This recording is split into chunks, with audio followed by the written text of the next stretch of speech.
In this video, I'm going to address a very genuine fear or concern, especially if you're new to the money market funds accounts and probably you've been in the money market funds, but you still have these questions. You want to understand what is the risk that I am exposed to. And there are so many concerns and questions, which by the way are legit. And if I were in your shoe, I will also want some explanation to make me understand what I'm being exposed to. Things like, this company looks new. Am I exposed badly? Why is this one giving me so much interest? Is it like a bad red flag? What if this fund manager disappears? What if the company closes down? What happens to my money? Those are some of the questions that I'm going to give answers to. And if you are new to money market funds, there are so many things that you need to learn about money market funds, and I'm going to leave a link below to help you get started in understanding what these money market funds are all about. But on the risk aspect, let us do that together in this video. Oh, and by the way, 80% of you watching have not yet subscribed. So please take a moment and press the subscribe button and leave some feedback and some comment. If you have a topic that you'd like me to talk about, if you need us to do some specific research for you or give you some feedback on something around investment and money, leave it in the comment section below. The next video could be addressing your question or concern. As the channel grows, the content keeps getting better. So thank you so much for your support, and thank you so much for those who keep coming back to watch our videos. And now straight to our topic of the day. Let us first of all address the risk around the money market funds. Before I talk about the money market funds in specific, risk is everywhere. From the person that saves under the mattress. I know of a story of this mama who had a shop and she used to take her money home, all of it. And that is a very recent case, by the way, just the other day. She comes from the market where she has a very big shop. All the daily sales, she takes it to the house and keeps it somewhere where she thought it was safe, under lock and key, of course very secure. But you see what happened? That house caught fire, and it was not even fire from her own house. It started with the neighbor and then it caught all the houses in a row. Whatever happened next, I leave that to you to complete the story. There are those who believe that the banks are the safest place. Of course, in our lifetime, you and me have seen banks collapse or completely go down. Some think that SACCOs are the best place. It is secure, it is safe. You've seen it on TV, on news, that some SACCOs have gone down. People are lifting banners on the road saying, oh, we want our money back. We were promised we are going to be given ABCD. Other people say that if you want to invest in shares, you're not going to have a problem. At least you are sure this is a big company. It is listed. I want to bring it to your attention that risk lies everywhere. There is no place that you'll think that you are not going to be exposed to risk. Ati nikieka kwa hii bank, I know this one ni legit. It's not going to go anywhere. Nakumat. Nobody knew that anything could happen to Nakumat, a giant, the biggest in East and Central Africa. This is not to scare you that risk is going to finish you, but this is to bring to your attention that we all get exposed to risk, but the exposure varies from low risk to very high risk. And the money market funds categorize under the low risk investment options, which means that, yes, we do not say that they are zero risk. I'm going to mention a few things that people get concerned about and how they have been mitigated to ensure that your money remains safe and secure. So quickly, let us look at some of the questions, the concerns, the fears that people have about the money market funds. Let's start with number one. Some people ask me, what if this fund manager decides to disappear with our money? What if they decide to close shop and run? Of course, that is a major concern. That is something that you think like, oh, I've never heard about this company. I've never heard about their name. Perhaps I should maybe try these that have been around for 20 years, for 10 years, for 5 years. But to help you with that particular one, even if the company decided to run away today, they don't have money. They are not keeping your money. They are not going to be storing your money. So they cannot withdraw your money and run. Remember, there's a way that your money is protected. And I've mentioned this in the past videos. You can go and check them out. the money is always with the custodian. The money is never with the fund manager. And this is different. The bank can actually go away with all your money, because the moment that you deposit your money, it stops being your money, it becomes the bank's money. But in a fund manager, when you put your money in the money market fund, it's still your money, because it's not even in their balance sheet. It's not with the fund manager, it is with the custodian.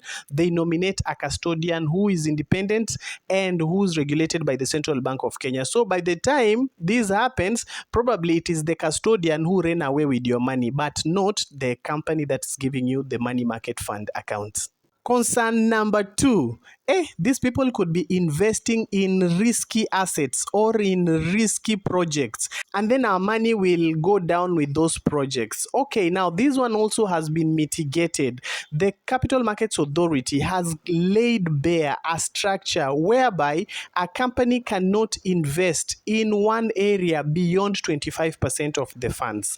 For example, if they're putting their money in the treasury bills, there is a percentage to which they don't go beyond. They can't put more than a certain percentage in a specific company. So this ensures that whatever happens, assuming that we have invested some of the money in a specific company and then this company gets affected, only that small portion gets affected. Or by the time they need to fix it, it will not be the entire money that went down with that company. Like something that happened long time ago when Nakumat went down.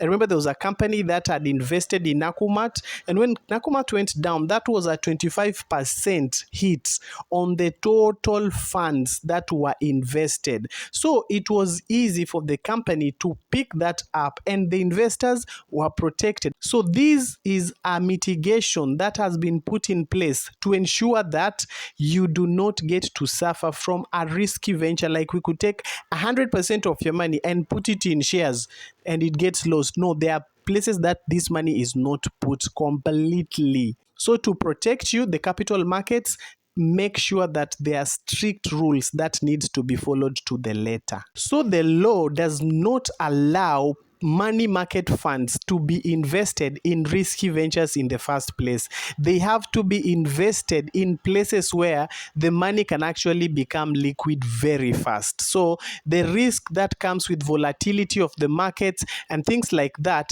does not really get to be experienced on this side of the money market funds.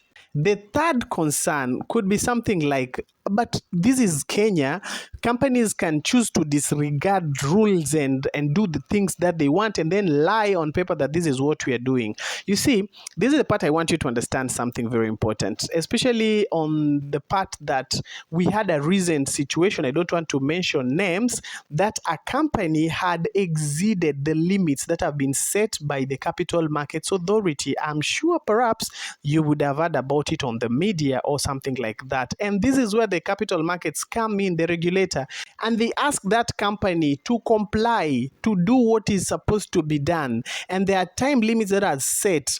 I know the company went and said things like, please give us an extension, we're asking for more time to comply. Of course, they could have their reasons why things actually got to that point where they got, but then they were told, no, we can't extend. You actually did something that you know you're not supposed to do. You see, all this is happening so that you are protected. Sometimes you'd feel like, they are being mean, they're not giving the company more time. But you see, at the end of the day, if this is not done, then exposure to risk is taken even a notch higher. That is why they try by all means to ensure that regulations are adhered to. But then how do you cap this part where a company can decide to say, oh, we have complied, we are not playing outside the rules. And now this is where the other side of the protection comes in, and this is through the trustee. Trustee sometimes namuita snitch, the person that monitors to see what is going on behind the scenes. Where is the money being invested? Where are the instructions being thrown to? Are they complying by the book? Are they playing by the rules? So the trustee also gives a report to the regulator. So whatever it is that you are doing as a fund manager is being monitored by a trustee. So remember, the fund manager will be giving instructions to the custodian. The custodian is sending money to wherever the fund manager has instructed, but they also ensure that it is being played by the rules. Then the trustee on this other side ensures that they are actually playing by the expected rules of the book. So this is another mitigation that has been set in place to ensure that the rules that have been set by the regulator to ensure that you are safe are being followed to the letter. And all these are independent, reputable institutions which help to manage the risk that you are being exposed to as a client. The number 4 question or fear is, what if the company shuts down? Of course, anything is possible. We already said something like Nakumat went down. Who thought the giant could fall? So this does not mean that this is only a risk that is exposed to the smaller companies or the companies which are new. This can happen to any giant. This can happen to any small company. Yes, there's a risk. You can't say that a company, oh, no, our company can't close down. We've been here for 150 years. We've been here for 20 years. We've been here for, I don't know, those things. Anything can happen in a fortnight. A company can shut down. Okay, so what happens in such a situation that a company is shutting down? You see, assuming they shut down abruptly and decided to go away, remember, they were just a fund manager. And as the structures work, the funds are not in their hands. The money is not in their possession. The money is at the custodian. They only manage the investment. So if they shut down, the regulator can easily nominate another fund manager to tell them, oh, here is the book of investors from company X which just shut down. So kindly facilitate to have business continue. So whoever wants to withdraw their money can easily withdraw. The only time that you can actually be exposed to the risk of a company shut down or went under is if the custodian went down. And in this case, I mean the bank that is the custodian of that fund manager. Perhaps one of the questions that you should be asking a lot is, who's the custodian? That should be maybe the concern that you should be having. But again, that is another level of risk mitigation that has been put in place to ensure that even if the company shuts down, even if they decide to stop working, your money still remains safe and intact. Finally, number 5, the other fear that many people ask sometimes is, what happens if the market crashes where we put our money? You see, I wish to address this in a different way. Number 1, where the money is invested mostly is in fixed deposits. The other monies are put in the treasury bills. Now, let me just address these two first. The fixed deposits are banks, probably. So it means probably by the time you're talking about the market crashing, then you mean that the banks crashed and closed. That by the time we actually get there, that means that we're experiencing probably a total crash down of the markets. That means the banks closed and then they went down with all our money. And then the other thing is the treasury bills or bonds. This is money that has been invested in the government.